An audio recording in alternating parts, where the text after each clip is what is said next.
Hello and welcome. It's just after 1:30 p.m. here on the Gadigal Lands in Sydney, and time for the Startup Daily Show, live from Barangaroo. For the next 60 minutes, we're going to take you behind Australia's startup ecosystem, talking to founders, investors, and many others in the tech community. I'm Simon Thompson, editor of StartupDaily.net. It's great to have your company this Friday, October the 6th. Can you believe it? Well, let's have a quick look at who we'll be speaking with on today's show. And very shortly, we're catching up with Damien Cantelo from Apollo Secure. It's a startup that has just raised $600,000 from a bunch of angel investors to help them improve cybersecurity in small businesses. And after that, we're going to catch up with our regular Phil Morle from Main Sequence Ventures. He's been writing a manifesto for commercialising ideas. 13 points, we're going to run through a few of them, some great things, but of course they apply to all life, I reckon. And Phil is such a great thinker with his Building Out Loud blog. A little later in the program, we're also going to speak with Dr. Evelyn Chan from Smileyscope. They've also been raising, got support from the Alice Anderson Fund down at LaunchVic, as well as Breakthrough Victoria. Great business, virtual reality headsets, helping kids in hospital to reduce their fear of needles and a bunch of other things. And the big raise of the week, Eden Brew. A little bit of a main sequence theme there, of course. That's the company formed between the Dairy Co-op Norco up in Lismore, CSIRO, and Main Sequence. What it's doing is fermenting caseins, which is the protein in milk, except it's not milk, it's vegan, and you can drink it pretty soon. You're gonna make ice cream, all sorts of amazing dairy products that aren't actually dairy. So if you've got those issues or you don't want to drink cow juice, Eden Brew is the company you need to know about. Then after that, we're going to be joined by Jackie Munro from the New South Wales Legislative Council. She's in opposition, but did jump up in Parliament just the other day to talk about what's going on in the New South Wales budget when it comes to startups. Well, Jackie's got some points and they're not dissimilar to the ones that I've been making, so we thought we'd compare some notes. And it's been big news for the Startup Accelerator and investor Antler.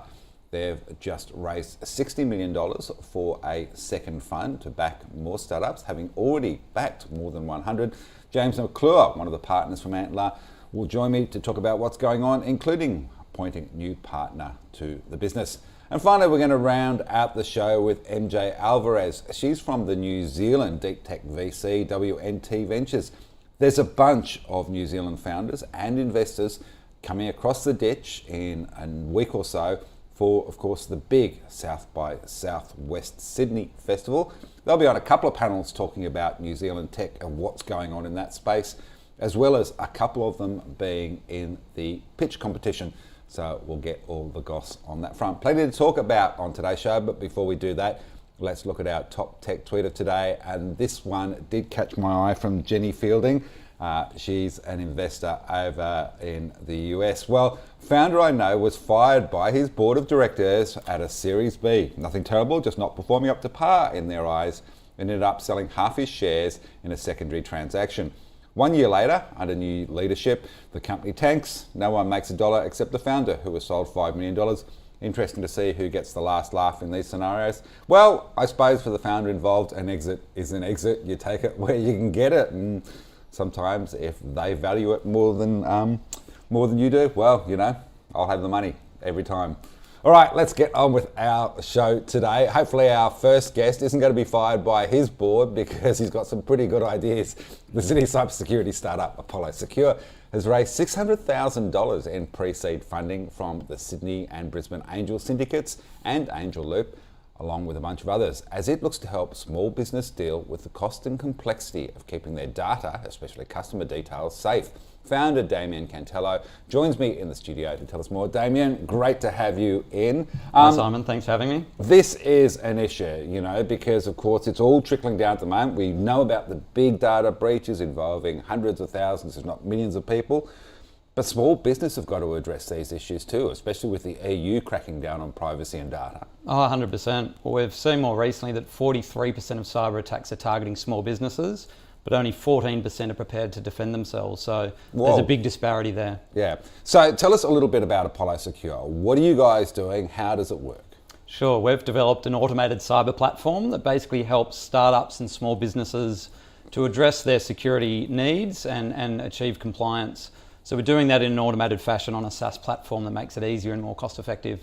So when you say achieve compliance, is there government regulation as a small business person I need to be aware of, or is it just I should be doing this as a matter of course? It's a bit of both, depending on your industry and your size. There's things like the Australian Privacy Act, which is under review as well. Yeah. All businesses over 3 mil turnover and some under that turnover threshold need to comply. There's other standards like the Essential 8 if you're dealing with government, ISO 27001 and SOC 2 if you're dealing with larger clients. I haven't seen either of those movies, but they sound fascinating. Plenty of acronyms to go by there, absolutely. So it is a bit of a minefield, to be honest. And that's where we come in to help businesses because they don't know where to start a lot of the time. And especially for these smaller businesses and startups, they've got limited budgets and resources to do it.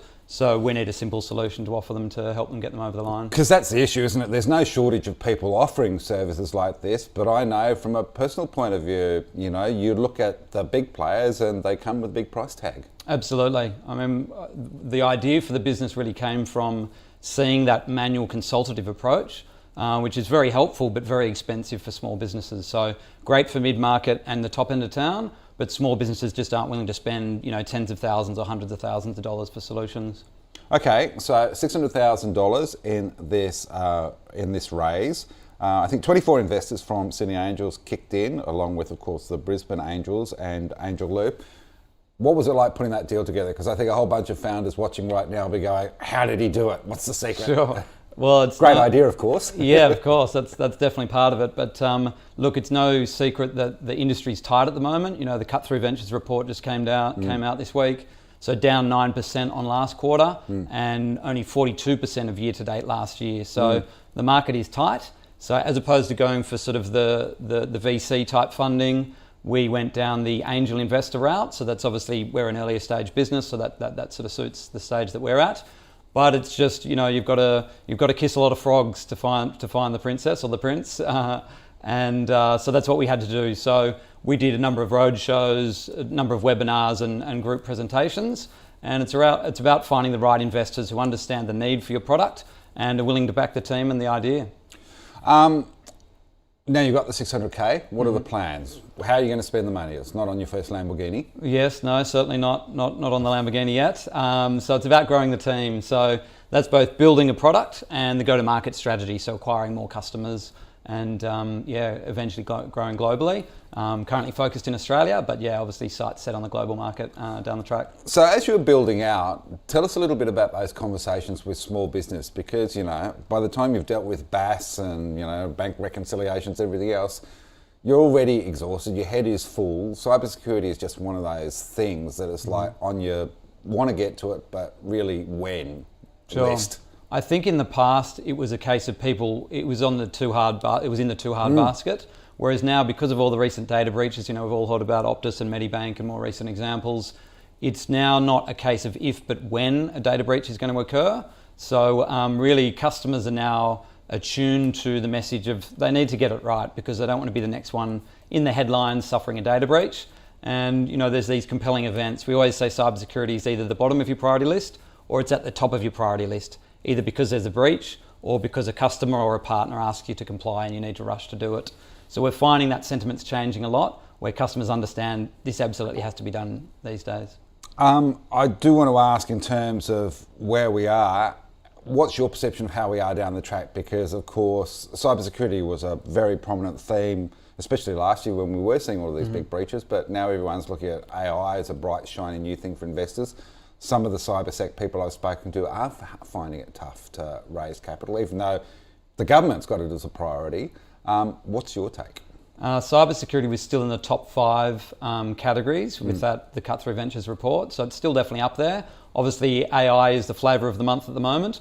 We are seeing an intersection of AI and cybersecurity, so there's a number of startups doing similar things there. We're working on some machine learning capability into our platform as well, just to kind of, you know, up the ante against the adversaries. So definitely that intersection of AI and cyber will continue to grow, riding the coattails of that AI kind of momentum. And I kind of feel like it's going to be sort of pistols at 20 paces with sort of you guys on the secure side using AI, whilst the scammers and everyone else and the hackers are using it on the other side as well. Absolutely, and they've been using it for years, and now the industry is just catching up. And it's a case of investing properly. I mean, and in that stark contrast, This year cybercrime will cost $8 trillion globally. But we're only spending $219 billion. So to make those numbers work, that's less than 3 cents spent for every dollar of cost to the industry. So we're way behind in terms of funding what's going on out there. So investment is definitely required. Damien, good to see you working on it. And of course, maybe the investment's not there because it's such an affordable option that you're providing at Apollo Secure. Thanks for joining us on the show today. Thank you, Simon. Important business. If you are a small business, do get in touch. Well, in his regular Building Out Loud column, main sequence investor Phil Morle has put together a commercialisation manifesto. 13 principles for bringing big ideas into the world. Well, what has the investment midwife of deep tech come up with? Phil joins me now to explain.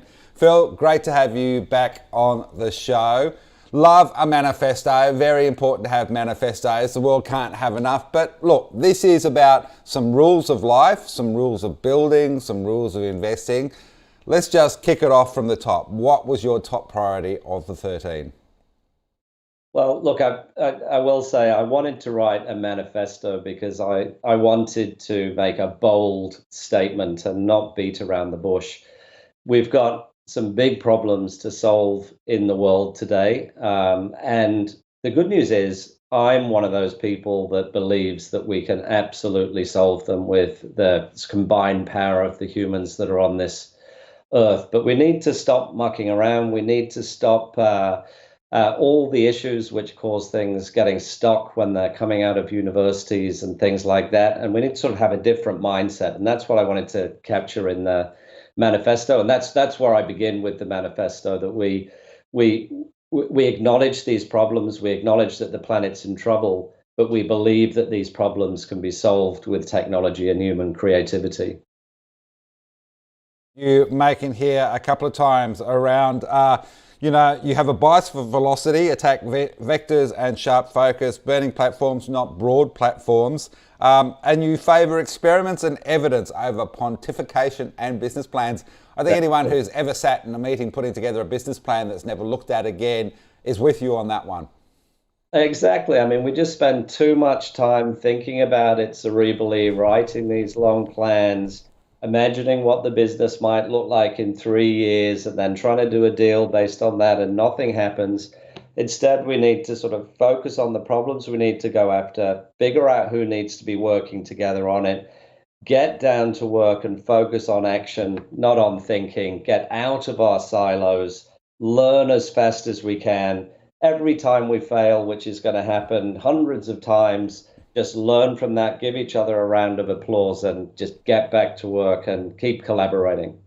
Now, Phil, I kind of feel like for everyone who ever had the desiderata sort of printed out and up on the wall to remind them to go placidly through the world, the manifesto is just as important to print out and stick up there, because it's just things you should come back to and remember. Important one here, never stop learning, never stop teaching, but learn faster than the change happening around us. Yeah, I think, and we all have this tendency to think that something we have and something we do is super private, super proprietary, super valuable, should not be shared. It should be our advantage. It's how we win. But I think that's how we make our industry smaller. I think that's how we make the impact smaller. I think when we learn something, we should share it. We should have as more people doing it the successful way that some have discovered as possible. And that's how we're going to get where we want to be. Which brings me to radical collaboration. We've talked about it before on the show, but for people who missed that, just tell us what you mean by that concept. Well, for me, radical collaboration is collaboration that feels uncomfortable. So when we're thinking, should I keep this a secret, or should I actually work with somebody who could be my competitor?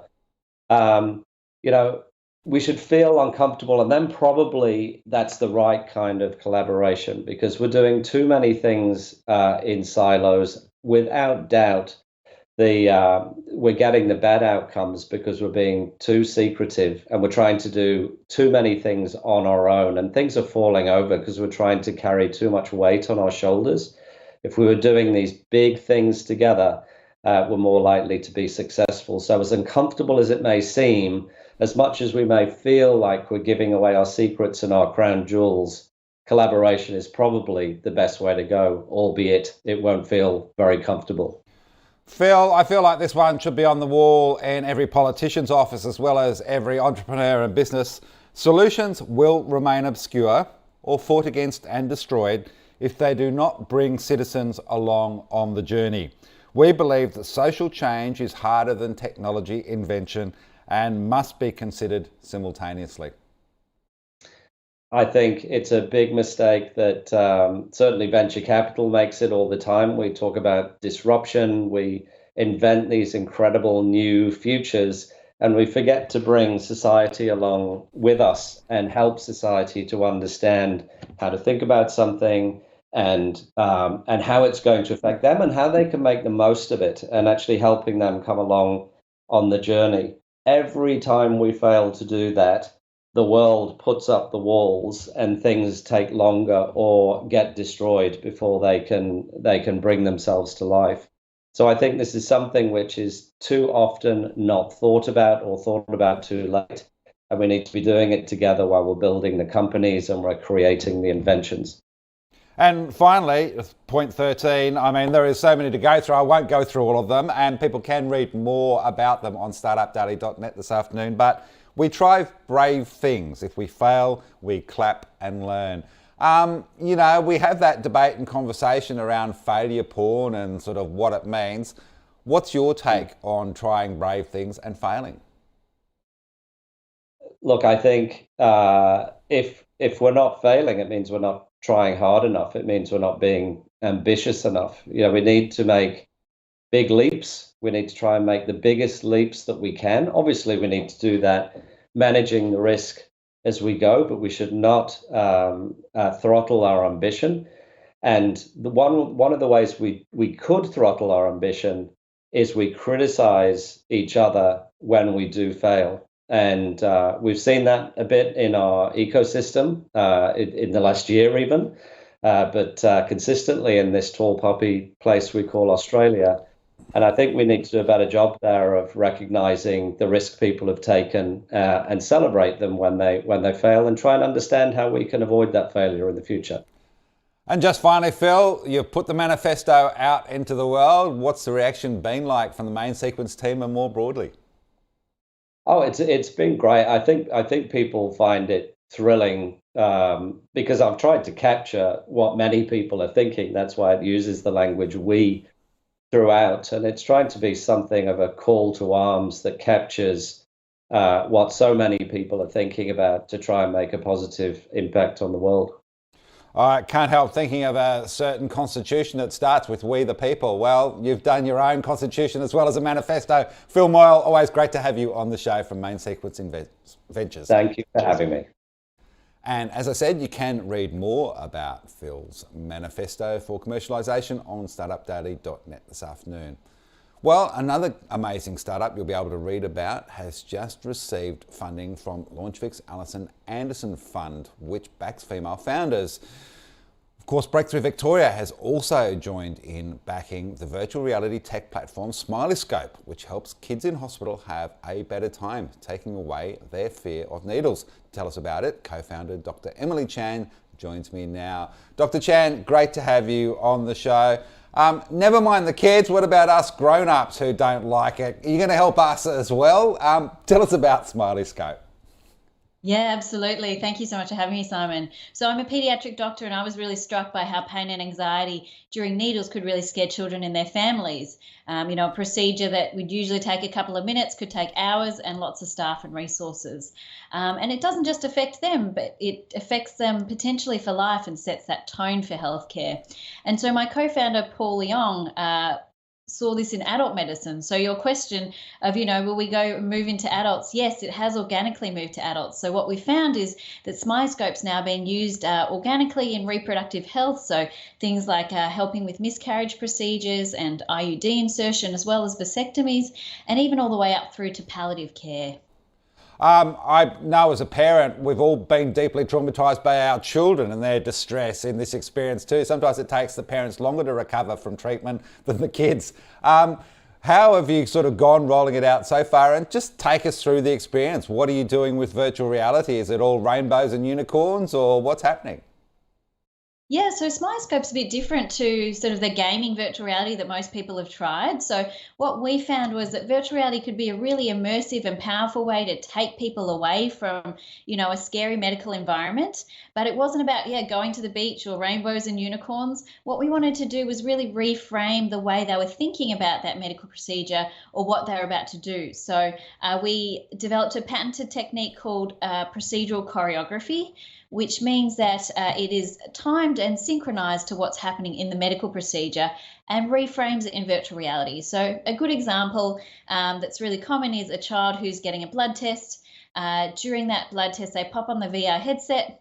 They go on this underwater adventure where waves wash over their arms when we clean with antiseptic wash, and fish come in and nibble at their arms, and they get to choose those fish, and that reframes the needle getting inserted in. And so that reframing of the sensations to make it a much more positive association significantly reduces pain and anxiety and the need for restraints, much more than just a pure distraction. Because I think that's the thing, we've all had that. We start off with this slight terror when we go for a needle, and then the next thing is, oh, you've done it. It wasn't that bad after all. How much is this all about the psychology of treatment as a paediatric doctor?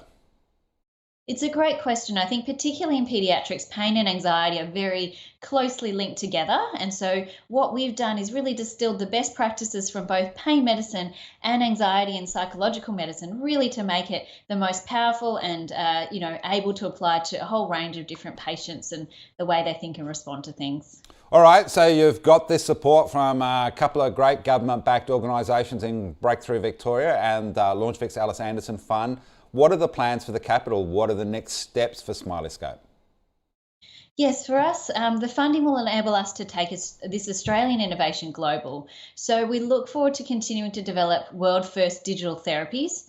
And we really see Smileyscope in every hospital room, doctor's office, so that every patient can benefit from drug-free treatments. It sounds really cool. Are you able to sort of tailor it to an individual? So, let's say you're a footy fan and yes, please replay me the last couple of minutes of the grand final where my team won, versus the kid and the nibbling fish, or how are you going to sort of span it out so that it does meet everyone's needs?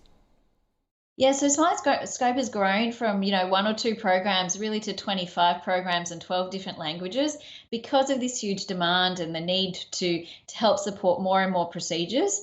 So we're continuing to develop and grow that library of both sort of therapeutic or software as a therapy programs that help with these procedures, as well as our kind of wellness platform as well. So hopefully down the track there will be a replay of the AFL Grand Final and all sorts of things as well. We'll get one of those for Koshi where Port Adelaide wins. That would be a nice change. Dr. Chan, before we wrap, you've even gone into areas such as burns and wound care, which of course is incredibly intense and painful.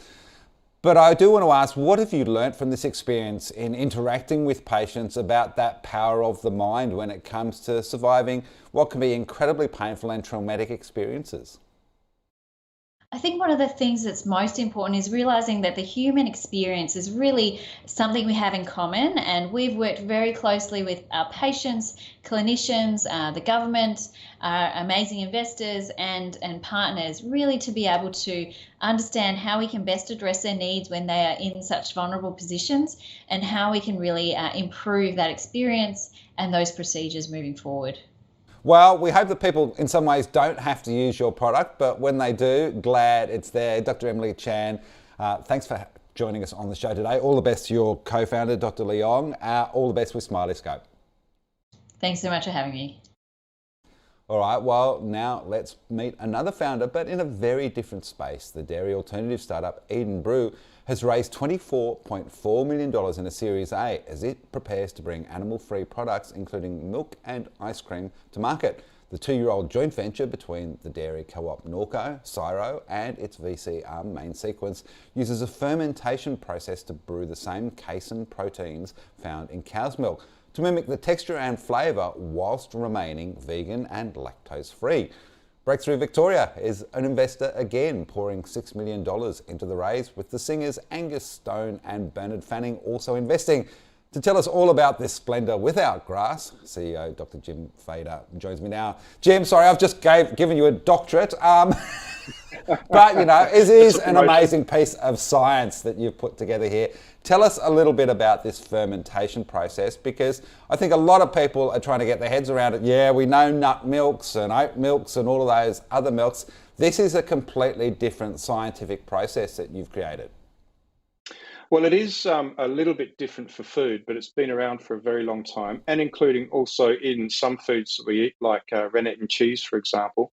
But basically what we do is we rely on that age-old fermentation process. All we do is we give yeast cells, in our case, a bit of instruction on what to ferment, what to create during that fermentation process. So by talking to the yeast cells, we run a brew, it expresses these casein proteins. We grab it out of that fermentation, and then we work with those proteins to build them up to milk. Do we kind of think of this as a little bit like Vegemite, but as milk? Because I kind of thinking about that as sort of fermented yeast along the way. Yeah, well, look, again, fermentation has been mass adopted and consumed, and yeast technologies also. So yes, I guess it's not a bad comparison. Look, this is a cracking raise, and I made that little splendour without grass joke because, of course, one of your investors is Paul Pittico, the Splendour in the Grass organiser. But you've got Dylan Alcott, the Paralympian, former Australian of the Year, a bunch of really cool investors. Tell us a little bit about how that came about. Well, so Main Sequence is our lead investor in this round, and part of Main Sequence's portfolio of approaches to raising and investing is through an arm called Voice Capital. Voice Capital really looks to kind of marry people with profile and purposes that they care in. So we were very keen to find some profiled people that really understood the purpose that Eden Brew stood for, what we were trying to achieve, and wanted to kind of lend their profile to assist that to invest in Eden Brew. This is not like a sponsorship or an endorsement at all. This is really compassionate investors coming in and joining our fight and helping us on our way. So I want to ask, did you grow up listening to Powderfinger and sort of suddenly there you are sitting next to Bernard Fanning as an investor? Well, I must admit, I felt a bit nervous. Should I ask for an autograph or not? And I tried to play it cool. I'm not sure I carried it off. Yeah. Oh, look, it's a really cool business, Jim. Now, as part of the support that you've received from Breakthrough Victoria, you are looking to head down to Melbourne. Sydney's loss.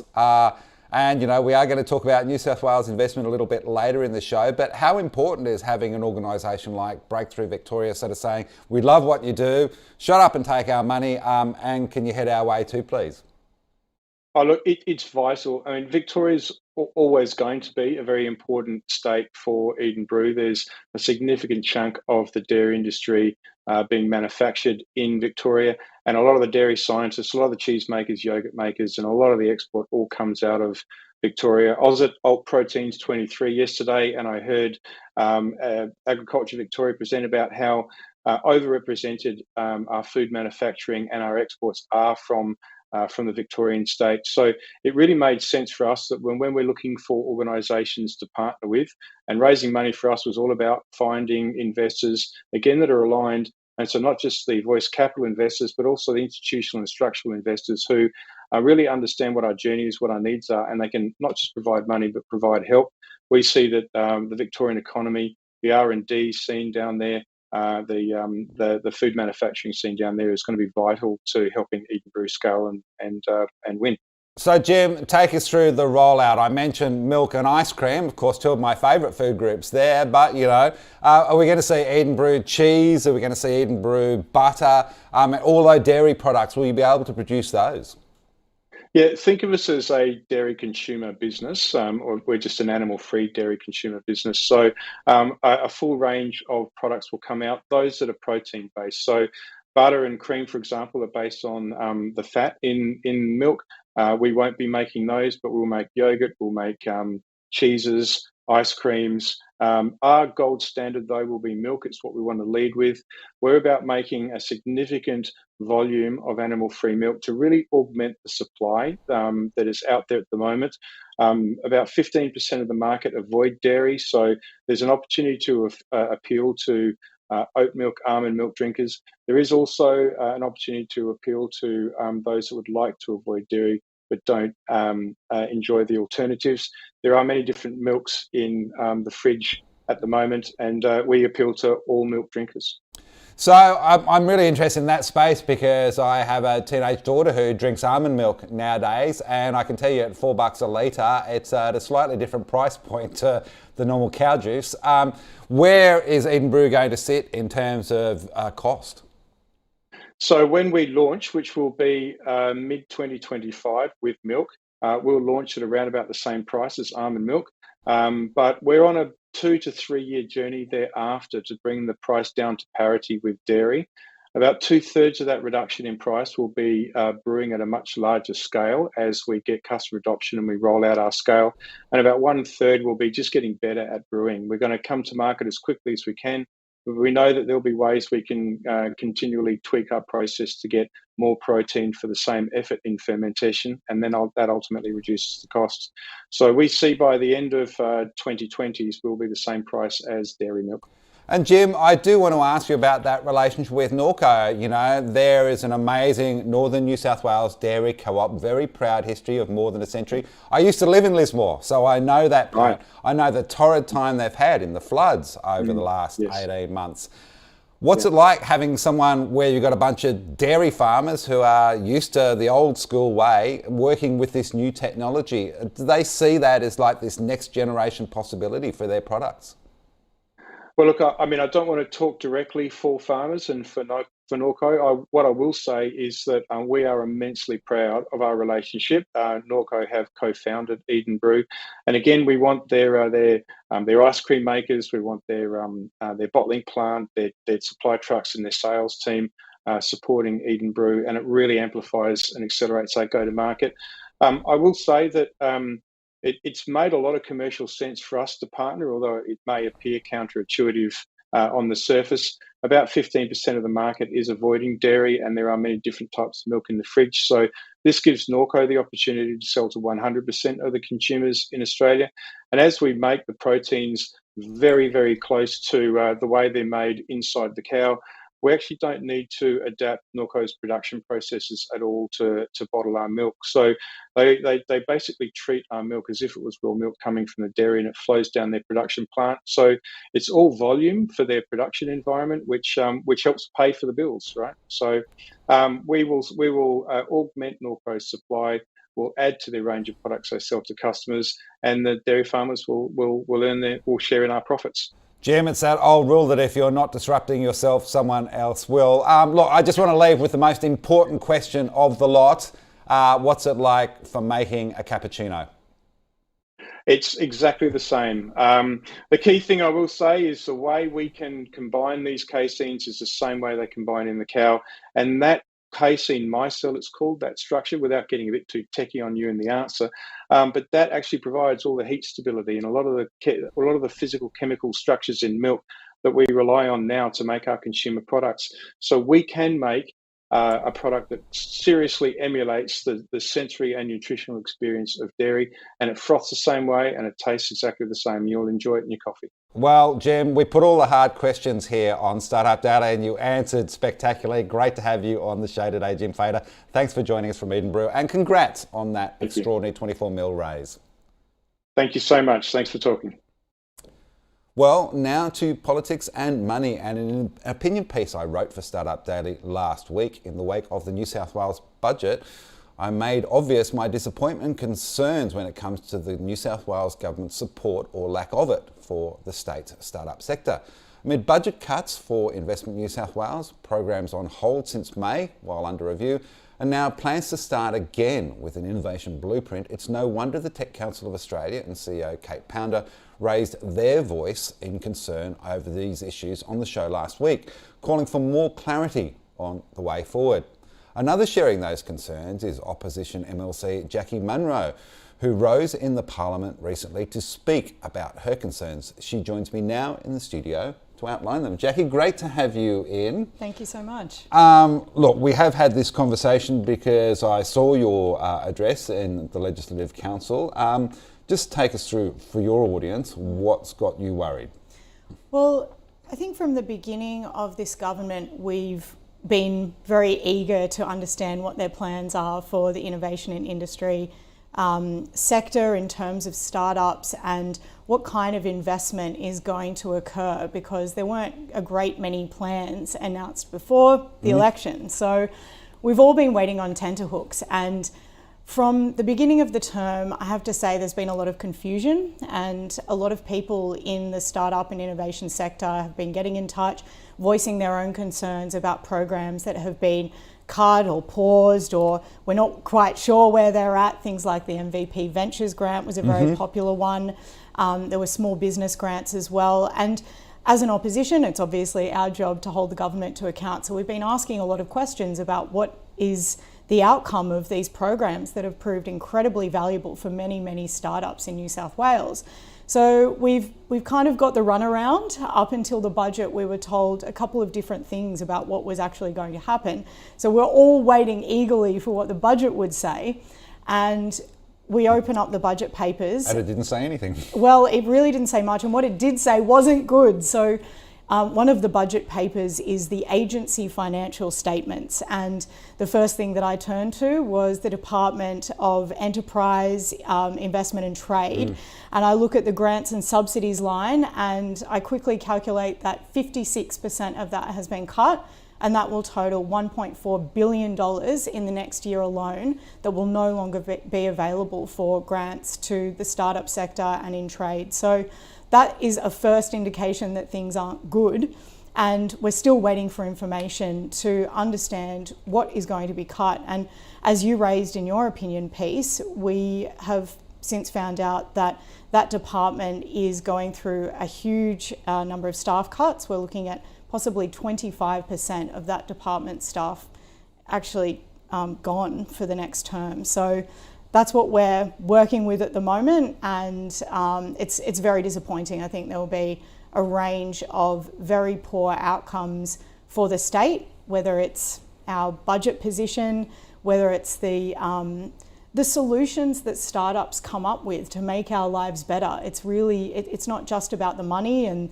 the jobs that are generated through these kinds of investment programs, but it's also the solutions. So this is one of the points that you make, that this is about a pipeline of ideas Exactly. that will bolster the economy, that will lead to jobs and to growth down the track. Do you get a sense, talking to founders, that, you know, whilst everyone is in a holding pattern, we are losing momentum, that we are sort of, I mean, we just talked to Jim Fader from Edinburgh.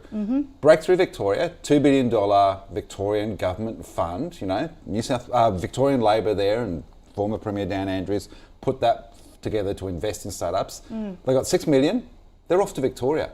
They are taking that whole business and its headquarters, its R&D, all down to Victoria from Sydney. yeah, it's very, very sad. And I love the work that Edinburgh do. They are literally world leading in their approach to this new technology. They have this fantastic founding story based in New South Wales, around that Lismore area, as you spoke about with Jim. And the reality is that as a business, they need to make decisions that make financial sense for them, that make sense in terms of the speed of their development of technology.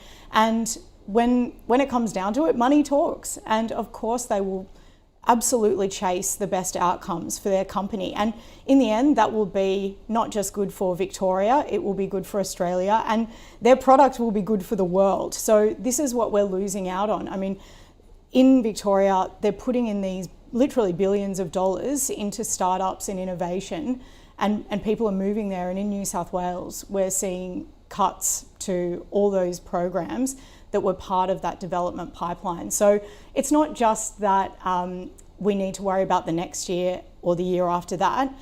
It's not like we just catch up in the innovation and tech race. We actually start to lose very quickly if that momentum is gone and if businesses start to exit. Now, the government makes the argument that, you know, the former coalition government basically ate all the cookies in the pantry, so that when they got in and opened the doors, there was nothing there. The funding was missing. Did the coalition cut funding on these fronts, or did they make a whole bunch of promises that they didn't fund?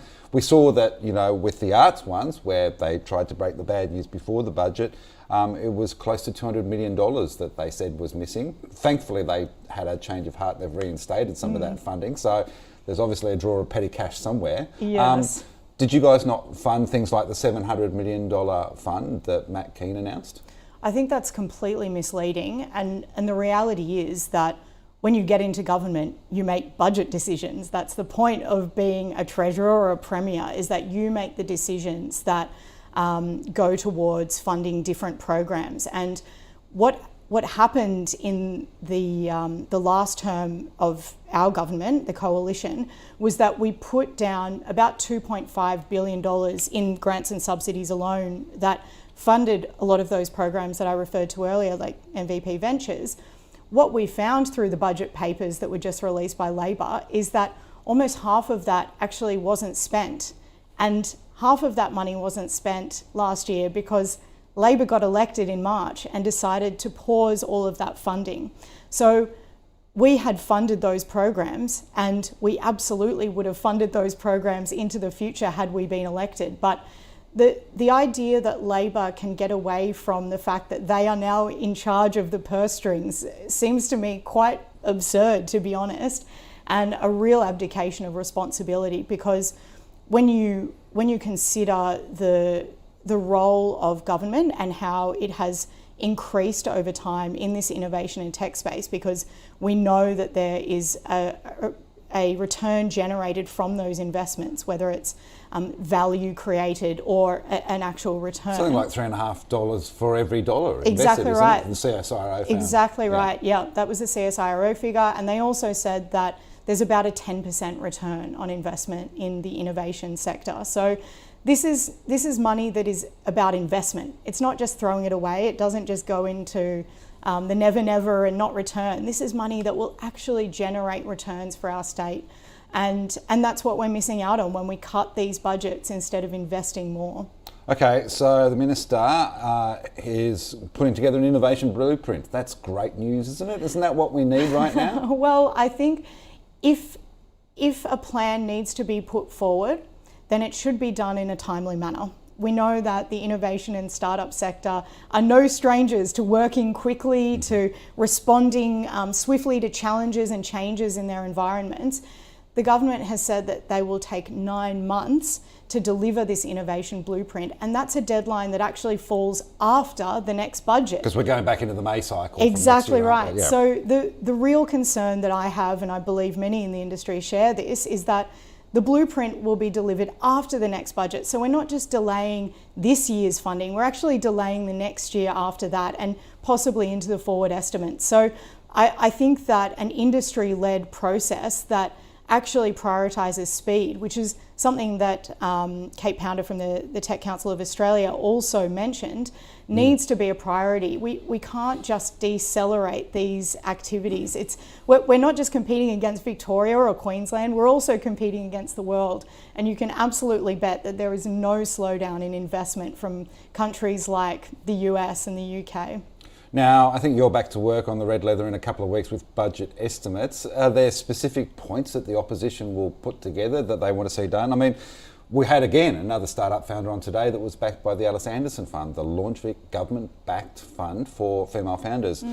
Former Treasurer Matt Keane announced that, I think, 18 months ago, $10 million fund to help female founders in New South Wales. Yep. Still no sign of it. Is there a priority list that you guys have in terms of stuff we should be getting done? Yeah, it's a really good question. So as you mentioned, budget estimates is coming up, and that's the first opportunity that we have as an opposition to really sit down in front of ministers and in front of bureaucrats and ask them questions that they can't really avoid. So we will have the opportunity, we have a day of questioning of the minister, and we are putting together a strategy that really responds to the concerns of industry. We want to make sure that we've got a voice for industry in the room through us that highlights the concerns that they've had with particularly lack of detail, to understand the priorities that this money is going to be spent on, because there is no detail. There is no understanding of why and how these decisions to cut funding were made. And if there is a good reason, then we should hear it. But unfortunately, it seems that there's really not much interest in engaging with the industry so far. So we hope to rectify that. Well, if the industry do hope to be heard through the opposition, how do they get in touch with you? They can absolutely get in touch with my office or the Shadow Minister. So all my details are online, the Honourable Jackie Munro MLC, and you've got my Parliament website there. And then Mark Coure is our Shadow Minister as well. So he's taking questions and calls, and we're really here to listen to concerns and feed them back to the government, because we need to hold them to account. Jackie Munro, thanks for joining us from the New South Wales Parliament. Thank you so much for having me. All right, and now to my next guest. The early stage venture capital firm Antler in Australia is preparing to close its second fund to back local startups with $60 million in commitments from the likes of Canberra Airport billionaire Terry Snow, the Flight Centre co-founder Jeff Harris, and Melbourne early stage investing pioneer Roger Allen. Antler has now backed more than 100 startups, and partner James McClure says the new fund is a positive, engaging signal for founders. He joins me online. James, great to have you on. Well, you know, we've just been talking about government. Antler is getting on with the job. You've got commitments from across the nation. Tell us a little bit about this new fund and your plans for it. Thanks very much, Simon, and pleasure to be back on the show. So, we're early stage venture. We're looking to be a part of building the next great Australian businesses that can be successful in Australia and throughout the world. This new fund, we're looking to be able to back around 120 companies over the life cycle, and we'll be bringing most of them through the program that we run for aspiring founders, where we're able to help them stress test ideas, find co-founders, and culminating towards investment, and then be able to back them as they grow throughout their future stages. I think allied to that, we're excited that we're able to bring on a fantastic new general partner, a gentleman called Mike Abbott. He was early stage at Uber and also founded Caddy, which was a B2B marketplace, which then was acquired by an ASX listed company. So it's just a great opportunity for us to bring more firepower to help these burgeoning Australian startups grow and be successful. Yeah, he was a founder who had a great exit in line with that tweet of the day we had at the start of the show. Look, I do want to ask, in terms of the 60 mil, I think the first fund was around about 42, and you've certainly made that stretch, backing more than 100 companies. Are the plans going to be later rounds? Because, of course, you've also got this other fund that Antler globally has raised with about 285 mil in it to back some of the companies that you've already invested in at the early stage. Will the fund be doing that, or is it going to stay playing in that very early space? So we're really focused in locally for Antler Australia in being day zero investor. So first money in and be able to support them to seed and Series A. And then the global fund, which you mentioned, called Elevate, that's looking at helping the winners from the various Antler locations around the world and supporting them in their growth stage from Series A to C and beyond. So we want to be like Antler overall as a long-term capital partner and a pathway for growth. But locally, we're laser focused on being a part of birthing and starting those businesses and being that day zero investor to help create more companies to help Australia be a successful ecosystem. James, I always feel like Fund 2 is the VC version of the difficult second album. How was it for you guys in terms of finding capital? Because there have been a few funds who are struggling to find investors to come with them on the journey.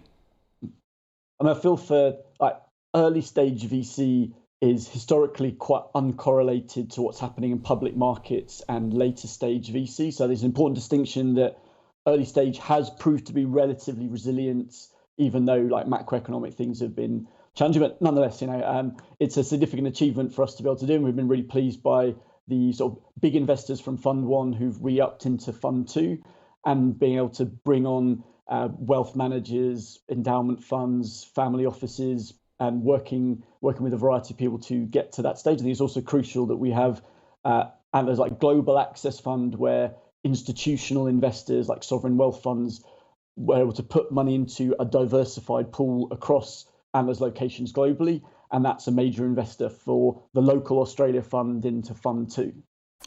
James, in terms of Antler itself, it's its own startup. I look back 4 years ago when you first kicked off here in Australia. You've gone through your own iterations, figuring out how the model works, how to build great companies along the way.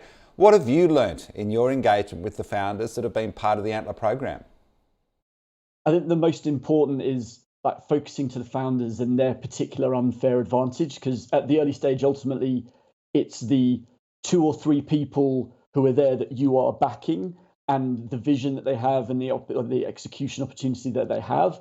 And I think what we've learned over that period is that there's the importance of them and our view that we're able to build over a 3-month period as to why they have an unfair advantage to solve this problem outweighs our view of, do we think this is an idea that 5 to 10 years from now is going to be super successful? I think what we've learned is that we really look to find the best potential founders, be a part of creating teams which have an unfair advantage, and look to help them along the journey versus trying to get too early in terms of an idea and what it could be. If you look at many successful unicorns in both Australia and beyond, their first version and what they probably raised their first money on doesn't look too similar to what they are currently. Slack starting in terms of gaming, or Instagram being a check-in app. So that's why we really focus on the founders, and I think the last few years has really reaffirmed that opinion for us. Yeah, I think Netflix in the last couple of weeks actually posted its last DVD to a customer. Finally, James, I do want to ask, we'll have them, we've got one up today on Story, one of the current cohort 10 at Antler, building out. You're looking for the next bunch for 2024. Is there anything specific that Antler looks for in startup founders, and why should they apply? I think the 2 key things that we look for, one would be spike, that there's something about you which means I guess the question we often ask is if you were going to be asked to do a TED talk on something, what would it be? We're looking for people who are in the kind of top 5-10 people in the world on a given area. This could be something super specific related to a PhD, or it could be the experience that you've had in launching markets over the world or growing a business from 0 to 1. And then the second piece is founder DNA. So these are things like grit, resilience, hustle, leadership, charisma, the kind of traits that disproportionately come in the most successful founders versus the least successful. So I think those are the 2 things that we really look for in terms of the process. And I think for the benefits as to why people should consider this, or at least the situation as to when they should consider it, is if have strong entrepreneurial spirit, looking to be a part of founding a company which has the opportunity to change the world over the next 10 years. We're looking for people with that vision, desire, and grit to be a part of that. And particularly, we offer the opportunity to grow with co-founders and work with an expert team to get you stress tested and battle hardened to raise money and go and be successful beyond. All right, and of course a great cohort of companies over the years that they can also look up to and talk to about what's happening. James McClure, thanks for joining us from Antler. Thank you, Simon. Real pleasure. Well, the countdown to South by Southwest Sydney is on, and as part of the hundreds of events that will be taking place, there's a contingent crossing the ditch from New Zealand for panels on Kiwi tech and its potential. Joining me to discuss those and Aotearoa's startup ecosystem more broadly is MJ, Maria Jose Alvarez, with the deep tech VC WNT Ventures. MJ, great to have you on the show. Kia ora. Now, you're coming over as well. Tell us a little bit about these 2 panels that are going to be part of SXSW. I always have to get the acronym right. I know, right? Thank you for having me, Simon. Great to be here. We're super excited to be taking a big contingent of Kiwi founders and investors. When we heard about South by Southwest coming over to Australia for the first time, it made sense for us to look back and reflect how far along from the founders and investors from New Zealand had come as well. So I thought, why don't we put a few things that showcase precisely that, the maturity of the ecosystem, what have we done in the last 10 years, and also where are we heading? So more of the world can put their eyes not only in Australia, but in New Zealand as well. So we're running a session on Wednesday, midday, about founders. So we have 3 founders looking at founder turned investor, multi-serial founder, and the future in energy. And on Thursday, we have 3 investors talking about reflecting the last decade, what's present and what is hot in the market here, but also what is coming next. There's some great founders there, and Rod McFarlane has written a piece for me on Startup Daily all about them and what's going on. Of course, he singles out you as one of the people involved. But I do want to also ask you about the couple of startups that are involved in the pitch competition, because I think there are about 20 all up. New Zealand's got 2 in there, which is great news. Yeah, I think that it's really good. It's in a different camp. We're operating on the deep tech space, and the pitch competition, from what I've seen, is very centered on the SaaS software solutions. We have 2 really exciting new companies coming to pitch, which I think it's a pitch in itself. There are 1,000 of applications. The applications that we went through, we beat over 2,000 applications and got selected with 2, and same with the pitch competition. So I think that not only allows us to showcase great talent and great ideas, but also that we're punching definitely above our weight in terms of like the quality of startups that New Zealand is generating. Yeah, one of them is Ideally, which has got an extraordinary founding team that includes people from previously unavailable, TRA Labs, Tracksuit. So really good track record there. Now, we started earlier in the show with Phil Morle from Main Sequence, of course, deep tech investors on this side of the ditch. Tell us a little bit about WNT, because you have a very specific focus in deep tech too. Yeah, so it was funny because we spent last week with Phil here as he was coming to see what we've been up to as well. WNT is New Zealand's longest standing deep tech incubator and also a venture capital fund. We are currently fundraising our fund 4. So we've been around almost a decade and have seen the evolution of the ecosystem. Our approach is quite high conviction and partnership focused. Similar to the conversation with Antler, we're also looking for that specific trait in founders, but also what can we bring as an investor to build those companies that oftentimes are just an idea at the point of our investment. We have a long relationship with the New Zealand government through Callaghan Innovation, which is the R&D side of the government, and we're the only incubator that has gone through several rounds of funding with them, which allows us to supercharge the founders while they maintain the majority stake and equity in their companies. But we also support them with incubation, networks, offshore connections, and go-to-market strategies. So we're really proud of having backed some of the most bold and ambitious founders in the country, and we're looking to double that with our core fund. Just finally, MJ, tell us a little bit about how you see the New Zealand ecosystem. There are rockets, there is a whole bunch of amazing deep tech businesses there. What is it that sets Aotearoa apart when it comes to innovation? I think that one of the things that set us apart is definitely that 2 degrees of separation in terms of all the research communities operate quite tightly knit. Interdisciplinary research is very common, and also cross-collaboration. So from our public and research institutions, we have a high throughput of pipeline coming through. That takes, however, longer, and we need universities and CRIs involved in that process. In the meantime, we also have a lot of that first or second iteration of New Zealand startup founders and co-founders or early employees that have found niche problems in their area of expertise, have gone through the process of raising capital, and they're now ready to take on the problem themselves. We have an amazing founder on Fund 2 called David Moody from Foundry Lab, and he's precisely that. One of the early employees in Rocket Lab found a particular problem in prototyping and casting materials, and then he spun out a company which we've backed, and is now working with some of the New Zealand, like the largest manufacturer companies in the world. I think that ingenuity plays quite to our favor in terms of spinning out technologies, and the fact that everyone's willing to help everyone, and we're quite creative in the way that we solve problems. Well, MJ, I look forward to seeing you at New Zealand Innovators Changing the World at SXSW, Wednesday, October the 18th. And to welcoming you across. It's your turn to pick Phil's brains over on this side. Have a great week. Enjoy your flight. We'll see you soon. Thanks for joining us on Startup Daily. Thanks for having me. Cheers. And that is all we have time for here on the show, but do head to the website, startupdaily.net, for all the latest news, including that great piece from Rod. It's got all the details, the click-through links to the South by Southwest events. Well, the AusBiz team is up next with the trade. They'll take you through to market close. Have a great weekend. I'll see you next Friday. Bye for now.